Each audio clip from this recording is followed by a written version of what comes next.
and what to look out for in this changing economy and global impact. So today we're going to have a speaker, Erasmus Nana, who's going to take us through the topic entitled External Focus for Career Growth. Next slide, please. Next slide, please. Okay, my name is Anastasia Akba-Eyo. I am your moderator for today, and I am the chairperson for the Career Guidance for Section 61, SPE Lagos Section 61. So this is just a program of events that's going to happen. We're going to have a welcome, what we're doing currently, a safety brief, just 5 minutes. Then we introduce the speaker, then the webinar presentation, that is the core of this webinar. Then I will provide a summary highlighting certain points that were shared during the webinar. Then the floor is now open for questions and answers. And it's an opportunity to ask any question you choose. And I believe our speaker today is well equipped to provide the answers. Then we'll provide some SP announcements on our activities, events, and also opportunities within the SPE, that's the Society of Petroleum Engineers, that's SPE for us all. Then we'll have our vote of thanks by Mr. B. Awotiko. So first thing, the safety brief. Safety is key to everyone. So today we're going to be talking about flight safety. As the weekend approaches, you find out that people want to visit loved ones, they want to go on a break, they want to maybe just have some road trips or family events, and it will require that we move, we move from one location to the other. Some may go by road, some may go by air, some may just walk, which is not too far from wherever they are located. But within all this, flight safety is important. Even though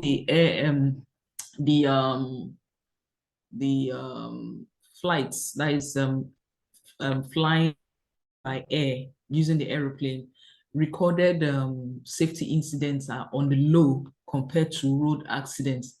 But one flight incident can impact greater than 50 lives, sometimes to almost 300 lives or persons who may have boarded the flight on the size of the aircraft.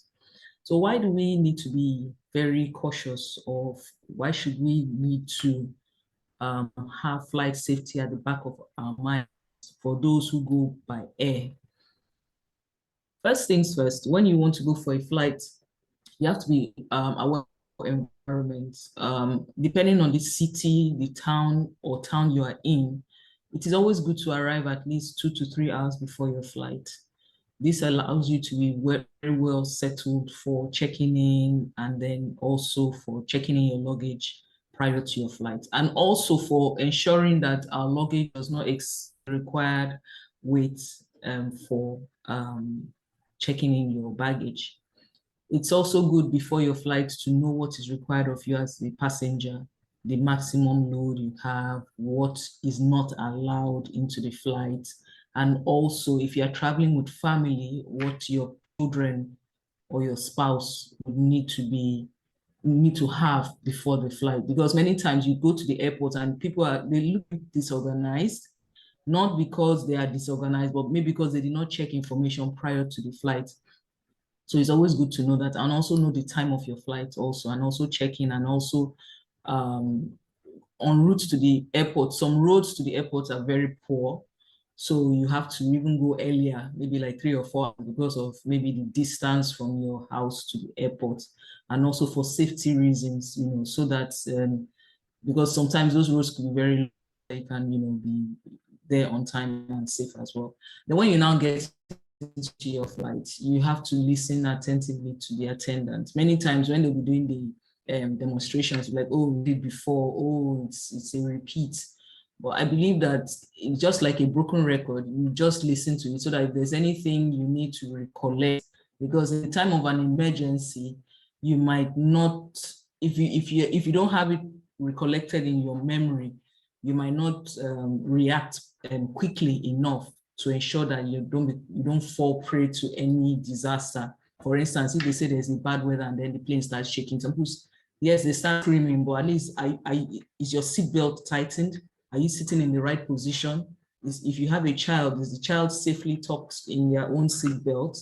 And then maybe if it becomes worse, are you in a brace position, you know? And then do you know where to get what you need? If you need your mask, if you need your blanket, if you need your vest, do you know where to find it? So those things are important for us. So when you get into a flight, make sure that you personally, you are covered when it comes to safety. And you also have the opportunity to read the manual in the pocket in front of you.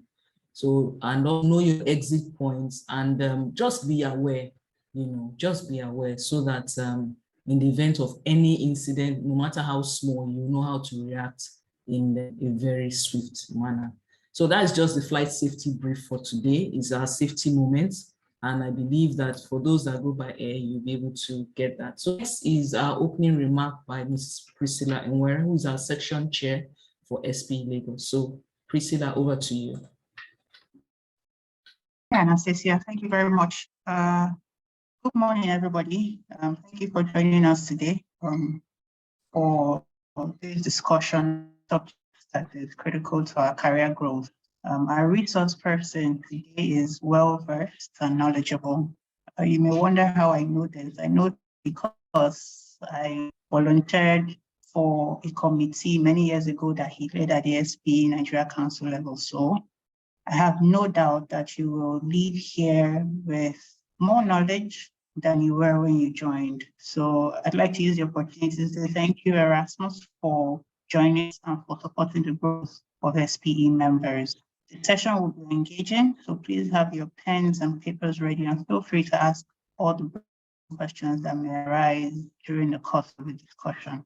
So everyone on this call, please continue to follow SPE Lagos on all our social media platforms. SPE Lagos turns 50 this year. I'm sure you have been seeing all our social media posts out there. Keep following us, keep engaging with us, and we hope to see you at all events that we've put together to celebrate our 50th anniversary. Thanks again for joining. Enjoy the session. Anastasia, over back to you. Thank you. Oh, thank you, Priscilla. Thank you so much. Thank you so much for that. So next, without wasting so much time, without taking so much time again, Erasmus bio. Erasmus has 21 years of industry experience and has been working for Shell, that is SPDC, in the last 15 years. He obtained a Bachelor's of Engineering degree in Petroleum Engineering from the University of Port Harcourt and an MSc in Petroleum Engineering Development from the prestigious Institute of Petroleum Studies in collaboration with IFP School, France. He has served SPE Port Harcourt and SPE Nigeria Council maliciously in various capacities. Erasmus is a Distinguished Service Award winner with SPE, in addition to other numerous prestigious awards. He has authored and co-authored 16 SPE papers and is passionate about technical and professional knowledge dissemination in line with the mission of SPE, that's the Society of Petroleum Engineers. He has passion for mentoring professionals, and Erasmus plays table tennis and squash in his spare time. At his spare time, he's married to Nkechi and is blessed with 3 beautiful children. I am so proud to present to you Erasmus Nana. Just like Priscilla said, we'll have a lot to benefit from this presentation. So I'll hand over this webinar presentation to Erasmus. Erasmus, welcome aboard.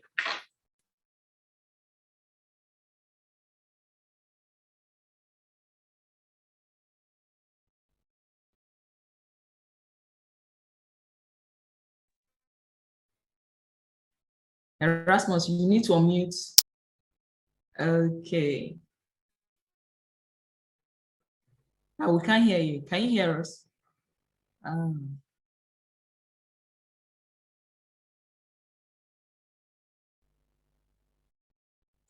I don't know.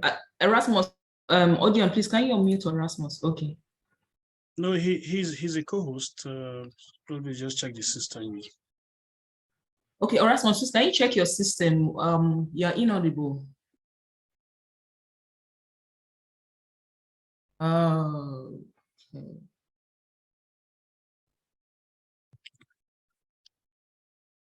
So, sir, go to your microphone, your mic icon, click on that small button that gives you options. Check whether you are properly, the audio system you are using is properly checked. You will see select a microphone at the top. You select speaker. So check which one. Better. Okay, so we can hear you now. Thank you very much. I hear you. Oh, I see. Okay. Sorry. Awesome. Thank you, Odion. Thank you, Odion. Okay, all right. Okay, so again, good morning, everyone. Good morning, SP Lagos. I consider it a privilege to be to have been selected to talk about external focus and how it can help people to grow their career. So why this topic I consider it apt is the fact that I think I'm a beneficiary, if you like, of that external focus and the progress I've made so far in my career. I cannot discount what I achieved externally and the impact that had on my career growth. So external focus, what is it about? And first of all, apologies. I did not really put a lot of slides together. But I have notes that will guide what I'll talk about. So when we say external focus, and we also say career growth. So what we consider external in the context of this discussion are things that happen outside the company you work for or the organization you work for, but are related to your career. I give you an example. Anything you do, like I work in Shell, but anything you see me doing for either SP or any other association I volunteer for, like Rotary Club or something else, all those are considered external. So the whole essence of the discussion today is, if I maintain that relevance externally, does it have a link to what can enable me grow my career? So as the discussion today, and I'm hoping that at the end of the day, by the time we discuss this fully with your questions, your comments, and all the discussions that will go, if here with that understanding that it's very important to not just limit ourselves to the space we find ourselves, wherever organization we work at, but instead utilize that our extra time past 4 p.m. or 5 p.m. close, or any other time you have outside the official time you give to your work, in really making a difference in your career.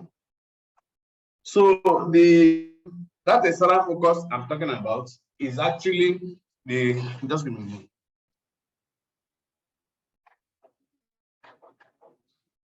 So that external focus, like I mentioned, is really about what you do outside the work environment. So you now wonder what sort of thing can be still useful outside work, which you consider or rather, which in the context of this discussion will help you in your career growth. So those are things like the space to find ourselves in SPE, right? The Society of Petroleum Engineers is actually a prime example of a platform that you can utilize in maintaining that relevance outside the environment you work with. So the sort of thing that you can gain from there is having an opportunity to lead and influence people you do not really have a formal authority over.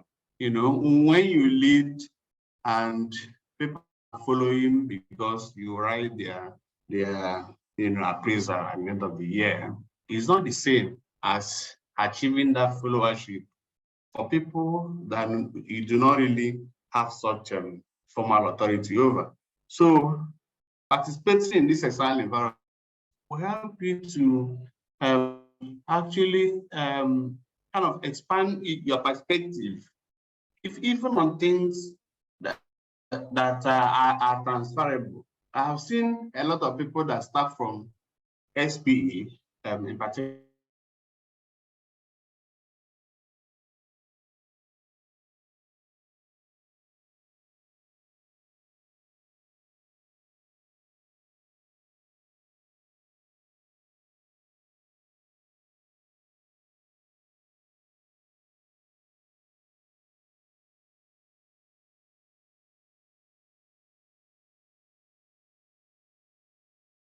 Are available for this, which I've mentioned already, that SPE is one of them. But I think a lot of them are coming up now in the space of our women professionals. I think women in energy and quite a lot of others that are coming up now. So for the ladies, I think it's a great opportunity to actually establish that visibility externally, to advantage of people's experiences, and also see how it is even done in other places. It enables you to a kind of to compare notes, right? Because it's very easy if you find yourself in a big organization, you may think it's the size of the world, really. But this external participation and external focus has a way of letting you know the limits of what you have within, and then the extra you can add from what you've seen others do or share. So, of course, what I've mentioned about this, one of the key benefits is that your personal development, you achieve it in addition to professional development. And really, nowadays, you're aware that what really sells is your soft skills. I mean, when people are being compared nowadays, all of us can run models. A lot of us can, can drill and complete wells. We can make wells produce. We can optimize production for wells. We can do all manner of things. Everybody's, just as good as the next person. But what normally differentiates people nowadays is that extra you can do, especially in the area of soft skills. And these are things that are given at little or no cost externally. So for me, the focus for a young professional really in the industry, young professional in the sense that maybe you don't have up to 5 years experience just in the industry. You need to have a plan about what you will also be doing externally. And I feel very encouraged when I see a lot of young professionals nowadays. Some are even driving, you call it an NGO, excuse me, NGOs, right? They look for one area of the society, or how they can help in their spare time and get people to that, as they influence people to work with them, get some resources, and solve some societal problems. So a lot of people are looking out for all those extras, in addition to the one that I might say you'll always have working internally. And what matters now, what differentiates people nowadays, is just very little things. So if you have this external focus built into your career plan already, and then you keep executing it, you can only be getting better. And it will give you that leading edge when people are compared, and maybe it has to be one person among the lots, and then it has to be you, because you have that well-established external focus in career. So, and another thing you will also know as a benefit of this is that I'm working now, though I'm working from home. When you see anybody at work, in the office, it's the whole self that it's not like you come to work, the rest of you are still at home. You notice that it's your whole self that bring to work. And because of that, anything you have gained externally, when you're even implementing it in what you do, and when that is differentiating you will not know exactly where it all started from. And again, I from experience. Yeah, so this is something that I think if you don't have a plan yet about what you do or how you manage the external focus aspect of your career, I think if we leave this room today and you kind of decide on which area you participate in and be visible in that area, I'm sure if they read it in your profile, it's something that will likely differentiate you. And what we also notice is that a lot of skills you get externally are transferable. I just mentioned it that nowadays I see a lot of people that started what they're doing now in SPE. Is that what the company that I work for know them for? And for the space I work in, visibility is almost like that everywhere. Because there are many people. If you're not visible, nobody will go and dig you out from where you are. And usually what makes people visible is all these extra skills that are in abundance when you have a well-established way you are relevant outside the organization you work for. So this is something I think we will all have to, if you are not doing already, but because we are SPE, I know that a lot of us already are externally relevant. So, I mean, it's for us to deepen it and encourage people in our circle to come out of their shells and take advantage of this. And another benefit of this is also, even though we call participation in SPE external, I have personally benefited. You build relationships, right, across the board. And some of these relationships can become differentiators in your delivery.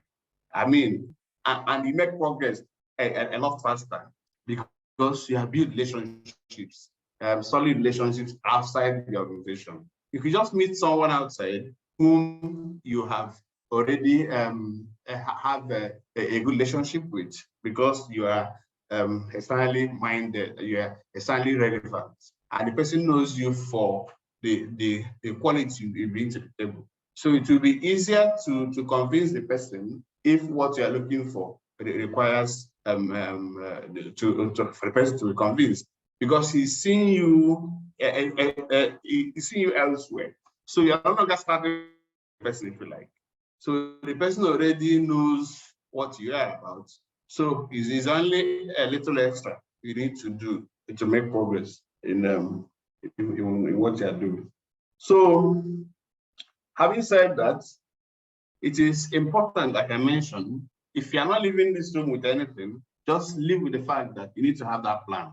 And if you set out with the end in mind, that end in mind is, what do you really want to achieve with your external focus? You write it down, and then you go for it.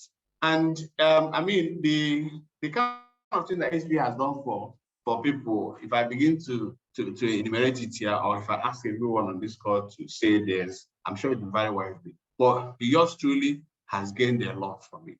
Yeah, because you just sit down with the CEO of a company in the hall where they're doing is it either technical presentation or a workshop or those the panel sessions and all that, for instance. And then you can actually make impressions. You cannot make impression inside your house or where you work alone, external impressions are valued so much. Imagine somebody giving a feedback on about you, what he saw you do and how you did it. So it will likely convince people that are looking for that extra point to make the person to cross the line.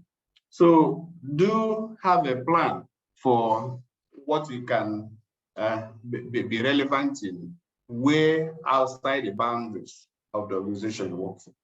So this is where I would like to keep it, and then I will open it up for questions, for comments, or just general view. If you have a case you want to drop for the room so that to benefit everyone, let's just use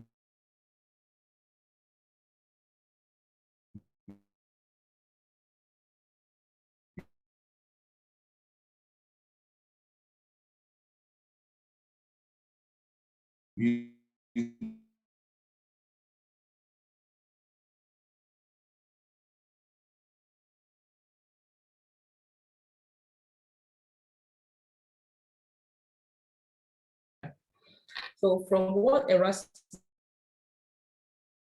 shared with us, and in addition to every other aspect that we may have picked up during the conversation, Erasmus made us understand that having an external focus, that is engaging in other activities or associations or non-governmental bodies aside our assigned job role, allows us to identify ourselves with those organizations and also build associations within those organizations and give us leadership guidance and training also due to certain roles and responsibilities we pick up while being part of those organizations or associations outside our existing role within our establishments. Then external focus or external engagement with those organizations help us gain an understanding of individual work ethics, right? Because from what Erasmus shared with us, when we engage in those activities or those responsibilities given to us, we develop work ethics that we now transfer even to our current roles in our careers. Then it also gives us additional relevance within our organization, being the fact that certain persons within our organization may also be part of those external organizations and also give added input to our performances in our current job roles. Then overall, it builds overall career competence and also gives us definition for the next plan of action we may choose in line with our career growth. So this is just a summary, and I'm sure you all have your questions. So the floor is open now for questions, clarifications, or even added information, which we believe that this webinar will enable us gain insight into. So you can raise your hand if you have questions, or you can pop your questions in the chat box.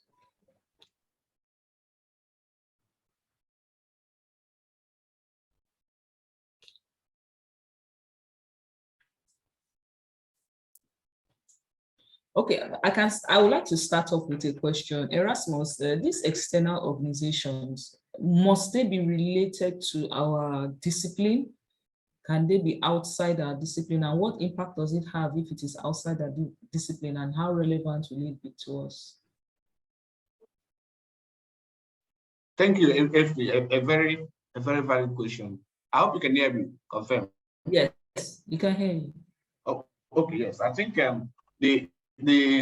it must not necessarily be something related to the kind of industry we're working. Because I've seen that you have a lot of transferable soft skills you can pick from things that also happen. Like I give you an example now, like Rotary Club that may not have anything to do with oil and gas. You pick leadership skills. And for me, leadership is leadership, right? So I think it does not necessarily have to be something related to oil and gas. So yes, it is useful. That's why it must be driven by passion of the person seeking to be to participate in this. So it must be something you have passion about. So your passion is not what will drive you in developing yourself. And I'm sure most of the skills you pick is still something that will transferable, especially the soft skill aspect, since you have the technical skills in abundance within your institution. Okay, thank you, Erasmus. Yeah. Okay, so questions from around the table? It could also be comments. Comments too, yeah. Okay. I think someone dropped a chat. Can you check? Yeah, it said good morning. Yeah, you just said good morning. Okay. It wasn't. So it's not a question.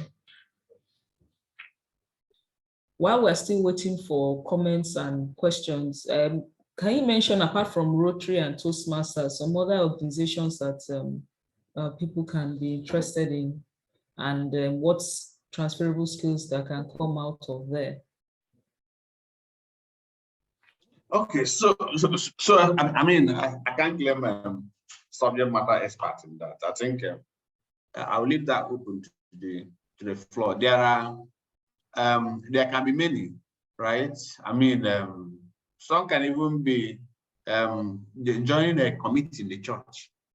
Yeah, I mean, if you're a Christian or whatever religion you are, joining some committees that what they do is related to what you have passion about. So that can also be one of them. And then people, a lot of I don't have anyone in mind now, but I'm sure if I do a search around that area, that can be many that one can actually identify with and join here. Thank you. Thank you. I see Emeke Chukwu. Okay. Chukwu. His hand is raised. Please go ahead. Good morning. Thanks, Anastasia, for this. Erasmus, good to hear from you once again.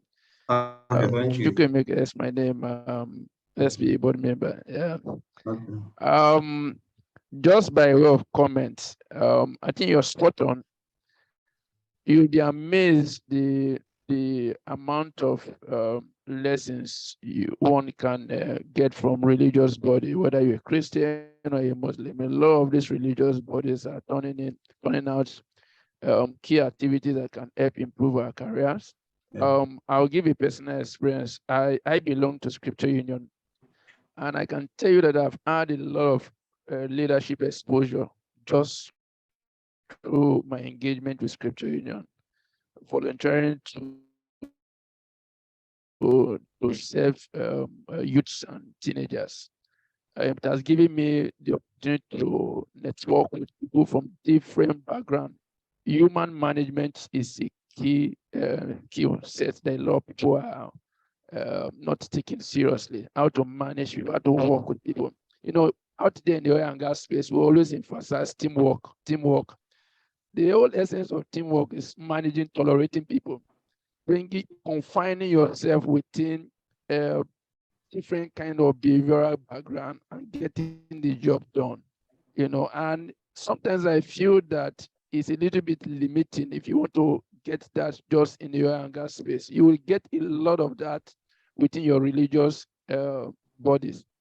Another area that we also take for granted is even classwork participation. Probably you're doing a PG program. For those who are looking at that opportunity, you are running a master's program, or you are running one kind of training or the other that involves bringing other people into one classroom.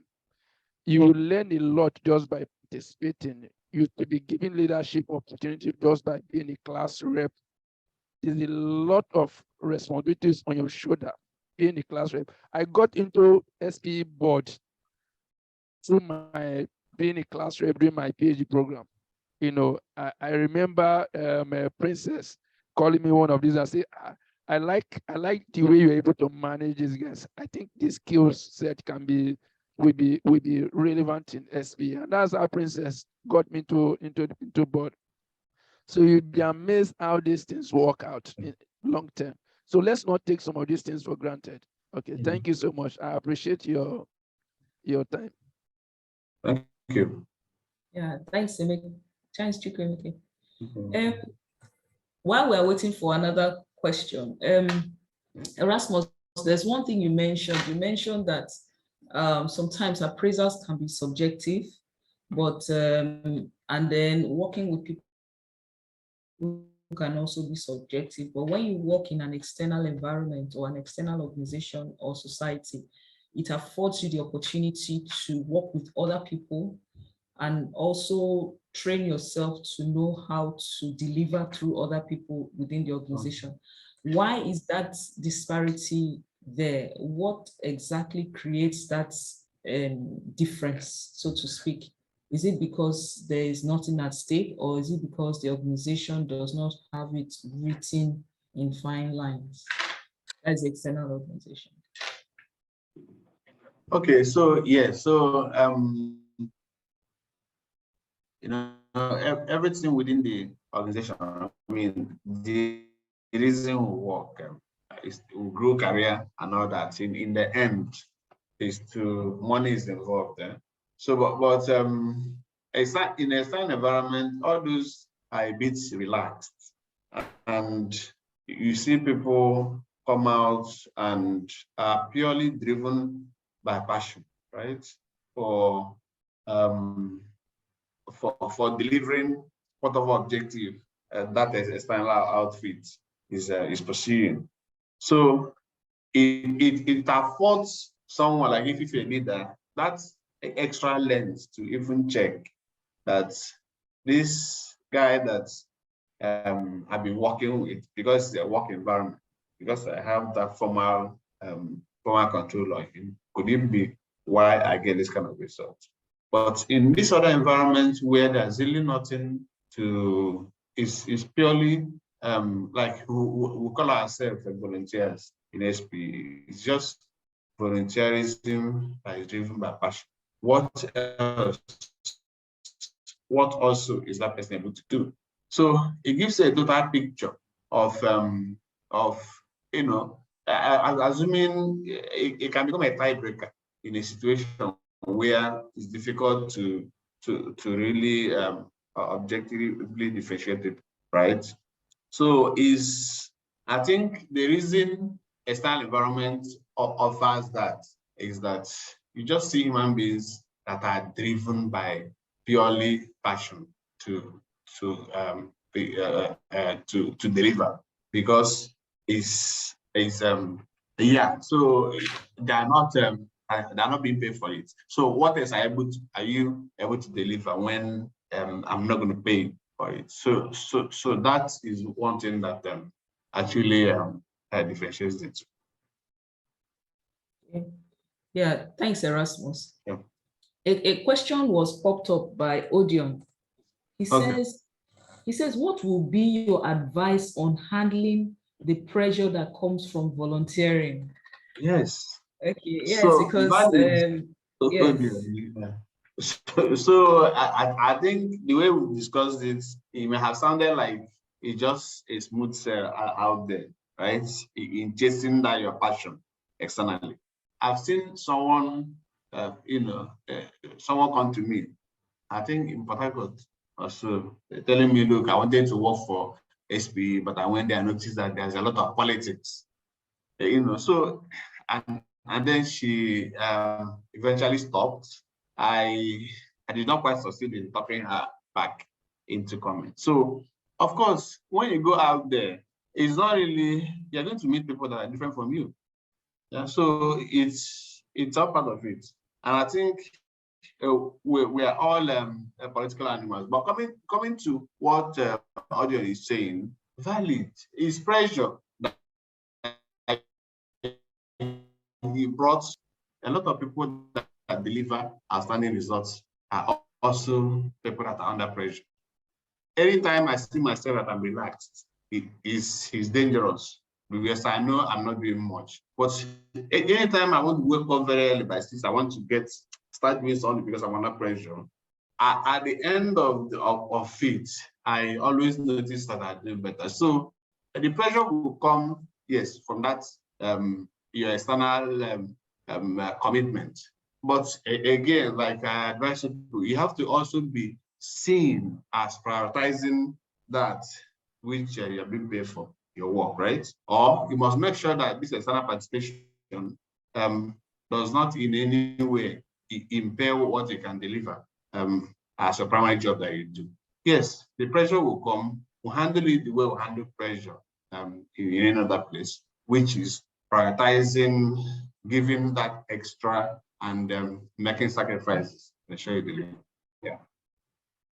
Okay. Thanks, Erasmus. Odion, I want to believe that this answers your question. So one other thing that was mentioned, and I think it's really key in this external focus, is building associations and collaborating. Can you expatiate on that aspect? Because yes, as much as you volunteer and you are passionate about something, you want it to build not only in your career, but also in your personal and maybe your anticipated goals for the future. So how can that be structured, or how can that be formed unequivocally with our path on career growth as well? Okay, so let me ensure that I understand you. So you are talking about building associations and collaborations, yes. And collaboration. Yeah, so building an association is like a kind of finding someone that has a common goal with you. What you call association is a group of people that have a common objective, right? People are faced in the same direction. Like if it is SPE, we're talking about collecting and disseminating technical information and all that, yeah? So it's building it is something that we have to do with that, making the necessary sacrifices that I need, because the day is 3 hours, 24 hours, right? And there's so much you can do before you retire for the day. So even organizing yourself properly yeah, being a lot of what they call personal leadership is a key requirement in building that association. And one thing about to collaborate with somebody means usually there has to be something in it for you and something in it for the person. And if you look at it like a set, as we do in maths, you have a point of intersection, right? Which is what really drives collab. So is what I think is very necessary for this external focus we're talking about, your ability to collaborate, find people that have similar passion and similar drive, and put together and achieve something together. Yeah. Okay, thank you, Erasmus. Yeah. There's a comment here. It says, nice presentation. That is Hassana Salami. And she says that visibility is very key. So visibility. So can we speak on visibility? Okay. So visibility is something that I consider very key, that you have to be intentional about it. It can also go very wrong, really, if the approach you're adopting for it is not right. So visibility is about putting yourself forward, right? And making yourself vulnerable. Because I was speaking with a leader somewhere. He told me, look, what we are doing has the visibility of the highest level here. But you know what it was. If it doesn't work, we're in trouble. But if it does work, we all benefit. So it's the way it is. That visibility is about putting yourself forward, being seen as contributing to the whatever project, whatever task, whatever business that an organization is doing at every moment in time. And of course, in the end, expecting that you'll be rewarded for it. So I see it more like you stepping out of your comfort zone, being seen, and most importantly, being seen for the right things, right? Yeah, because if you've come out already, it means if you want to benefit from that visibility, you have to be seen as doing something that is right. I've also seen where visibility went very wrong. Maybe the what eventually played out became a lot lower than expectation. And then, I mean, it's not where anybody wants to be. So you have to be intentional about being visible. And a part of what makes that to work for people is to start from things that are your areas of strength. For instance, imagine a group you are volunteering for, you are very good with data. And the way data has been presented is something that if you take it on your own and represent it in a different manner, to bring out more insights. So you just volunteer and do that, and then they know you for it. So is like I mentioned earlier, it has to be something that if you want to be visible, then you are visible for something you are capable of doing and something you're doing well, and you're contributing to the objective of that association you find yourself. So there is also a negative aspect of visibility, which I don't think anybody wants to go to. Just being seen for the sake of seeing. Then when somebody digs deep, there's nothing there. You must be sure that there's content as you're coming out to be visible, so that when you are pushed, or when the pressure of that visibility comes, you can stand it. Yeah. Thank you. Yeah. Thank you. Thank you so much. So one of the things in the conversation you gave us was about soft skills. Apart from leadership, can you talk about a few other soft skills? I'm sure many of us are aware of what soft skills are, but I just want Erasmus to put it in context of external focus. Okay, so soft skill for me is like the other half of your professional self, right? I mean,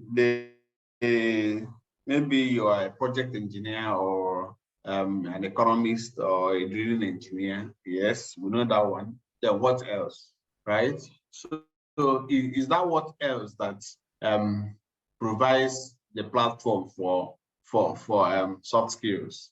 So a typical soft skill is as the name implies, you can't hold it as a hard skill, but is what enables your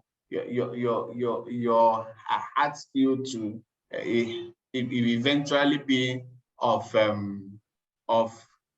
that's to give you the final targeted objective. Is the driver for it, is the conduit through which you deliver your technical ability. I'll give you an example. Imagine being a good presenter, being good in presentations, putting slides together, telling your story, be a good storyteller, for instance. So it will differentiate you from someone that is just good at that, solving the mathematics alone, and that is it. So another key one for me is, which I'm still a student of, negotiation skills. Being able to negotiate. I mean, a lot of conflicts you see today is actually because of failed negotiation, right? And you come with a position, somebody else comes with another position, and then we cannot just align on what will be acceptable to both of us. So imagine having a negotiation skill. So you are able to, at every point in time, find your level, define what minimum acceptable you can get, and then you push for a lot higher, and then you end up with something that you can, everybody will go home and happy about. So I'm passionate about presentation, not just me making it, but also leading younger professionals to encourage them to, even though writing technical paper, you might say is a bit of doing the work itself is a hard skill. Writing paper, I consider it as a soft skill, and then making presentation too is a soft skill. These are areas I encourage a lot of young people near me within my spheres of influence to step out there and talk to professionals, make presentations. So, and also I think the second one for me, there are many, is that negotiation skill, which I am a student of, and I encourage everyone to pick up on the short courses. I mean, if you haven't, and you begin to practice it. What you have just shared with us, it says these soft skills Erasmus is mentioning are very key: presentation and negotiation skills. And I believe that there are several soft skills, you know, and it's up to us to find out what our strengths are, you know, and how we can hone these skills in our own personal development. And also Erasmus mentioned something which is critical. He said we can check for it online. You can learn about it. He mentioned that he's a student of one, which means that I'm sure he's, because I know Erasmus always does research and always make sure that he gets it right. So we should give ourselves that opportunity to hone these soft skills.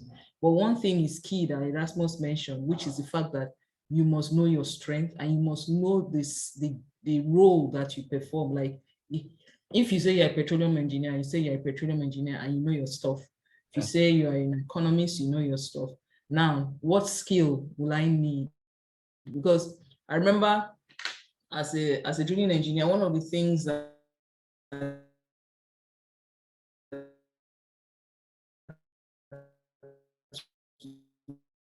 we're always told is that you guys are too hard. So one of the things that that is when earlier in my career, when I just started Mitchell, was that we needed to develop soft skills. That is how to make it so that the audience, no matter what the technical output you are giving is about. And two things were mentioned: impact and risk. So impact and risk are very important. What's the impact of what you are saying, and what risk do we foresee, and how does it translate to cost? So those three things had to be developed for every engineer. So in a way, apart from your technical skills, you have to know your impact, your risk assessment, and also your cost. So I'm very glad that Erasmus brought up these soft skills, which are very key for all of us in our different fields, whether engineers, economists, healthcare, anything that you do, you should have soft skills, because that's the only way you can communicate with people. Even communication skills is also one of them. That's how you can communicate. So that's good. So Erasmus, do you have any additional thing you can share with us? Because I believe this is a very insightful session. Okay, it's a similar question I'm asking. Someone put it here. Say, are there any learnings Erasmus which he had learned earlier in his career journey? Is anyone hearing me? Yes, Erasmus, we can hear you.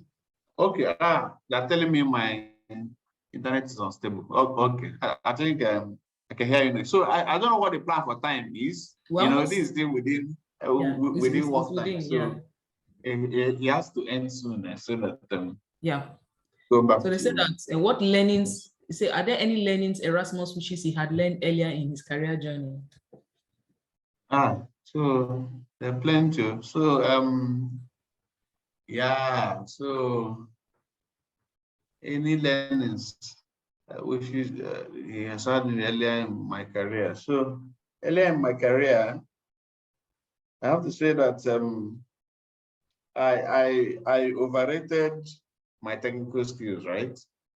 Because I read petroleum engineering first degree and master's, so I thought that that should be enough, you know, to kind of fly. But apparently it is not. What, like I mentioned earlier, is one half of the requirements. The second half is all these integration skills, collaborative skills, and other soft skills that you need to relate in the workplace. So I think what I've learned, a key thing I've learned in my career, which I would say especially early on, and I had to learn it very fast, is that beyond your space where you work, there's a bigger objective to achieve, right? And it's very unlikely that you achieve it alone. So the earlier you become a priority candidate for all those people that will help you, the better. So the earlier you win their respect, the better for you.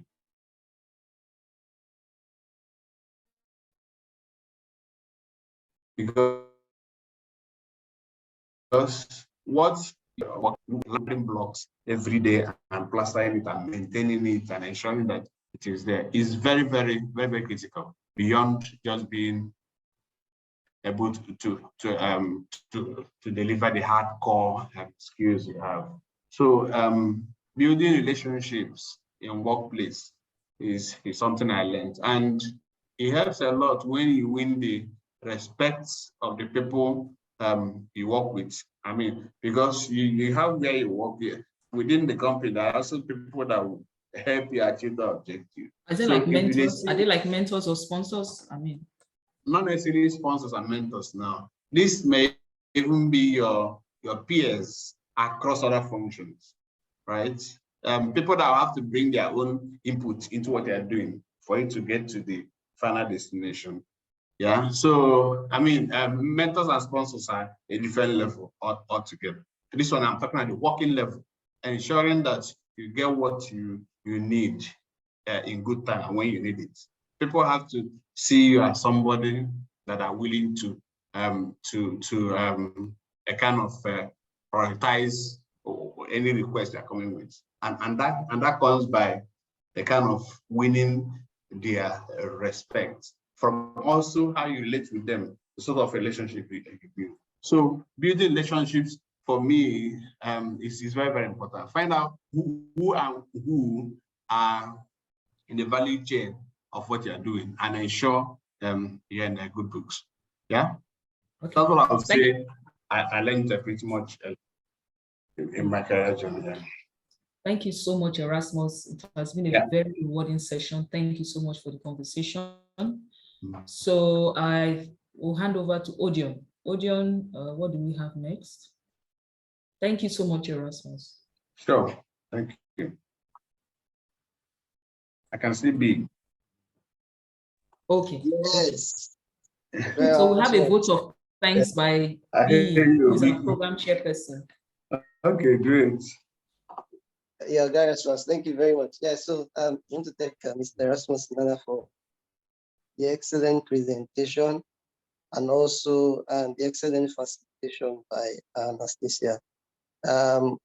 Thank you everyone for joining this webinar. I think I must say I've learned a lot, and I'm sure we have all learned a lot. We hope that you continue to join us for our future programs, which I'll share shortly. So on behalf of our section chairperson, Mrs. Priscilla Were, and all board members, I want to say a big thank you for joining us for this webinar. We have some events coming up, and the first is the Vision Board event that we have taking place on Saturday. This event is a Vision Board event, and everyone is welcome to join. We'll be having Mr. Philip Agbola and also our own Princess of 4 facilitating the event. It seems staying on course, so please join us for this event. Also, we have our SPE Lagos Activity celebrations coming up. As you must have seen, you will have seen a lot of activities going online on our social media pages. And we plan to have activities from Friday, March 24th, up until Sunday, March 26th, which is our big day for this event. On Friday, March 24th, we'll be having golf tournament and the YP networking cocktail. So be on the lookout for more golf enthusiasts that will be sending, how you can join that tournament. Also on Saturday, we'll have the Lagos Activity technical lecture, and also that day we'll also have an all-star football match on that day. On Sunday, which is the big day, we'll be having the 50th anniversary banquet, and on that day also we'll be launching the ONE scholarship fund. So on the left is a flyer for the ONE scholarship fund that will be launching. The award we want to give, I want to give 3 categories. The first category is to give to general undergraduate scholarship in geoscience and engineering faculties. We won't be able to give as many students 100,000 naira each. Also, we have the female undergraduate scholarship in geoscience and engineering faculties. Also won't be able to give as much as about 100,000 to each of the students, and also the general STEM scholarship for secondary school students, which will range between 50 and 100K. We also have several means by which you can join and renew your membership. We have links now displayed for you to click to renew your membership. And you can also contact our membership chair, let's say Zewani, or a membership co-chair, Adewale Ogunleye, or our section admin, Ojo Kosun. And their numbers are shown on the flyer. You can contact them. And please do ensure you follow us on all our social media platforms. We are on LinkedIn, on Twitter, Facebook, on Instagram, and also YouTube. A lot of our programs are available on YouTube that you can watch and replay. Thank you very much again. Ensure you follow us, and I hand over to Odion now for the photo session. Thank you once again. Right, thank you, Program Chair B. Thank you, Anastasia. Thank you, Erasmus Nana, for the presentation. It's now for us to turn on our videos. And okay, let me enable start our video. Okay, all right. So I've enabled everyone to start your video, and so that we can have this session taken. Okay, so let me stop sharing. Thank you. Put it in gallery mode.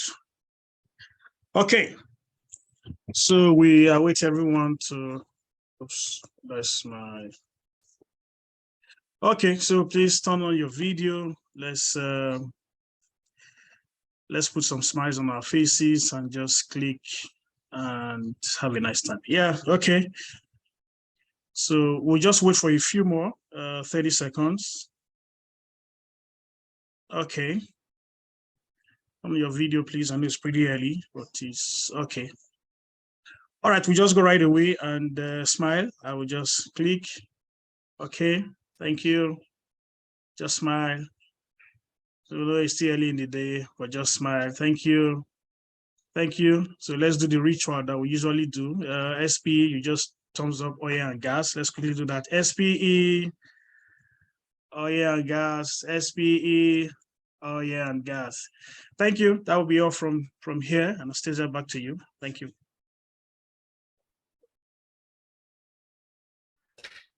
Yeah, once again, thank you all for joining the Career Guardians Committee webinar session.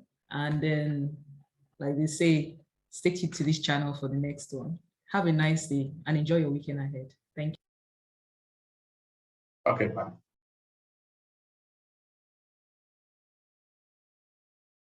All right, thank you, everyone. This link is going down now. Enjoy your day, enjoy your weekend. Thank you.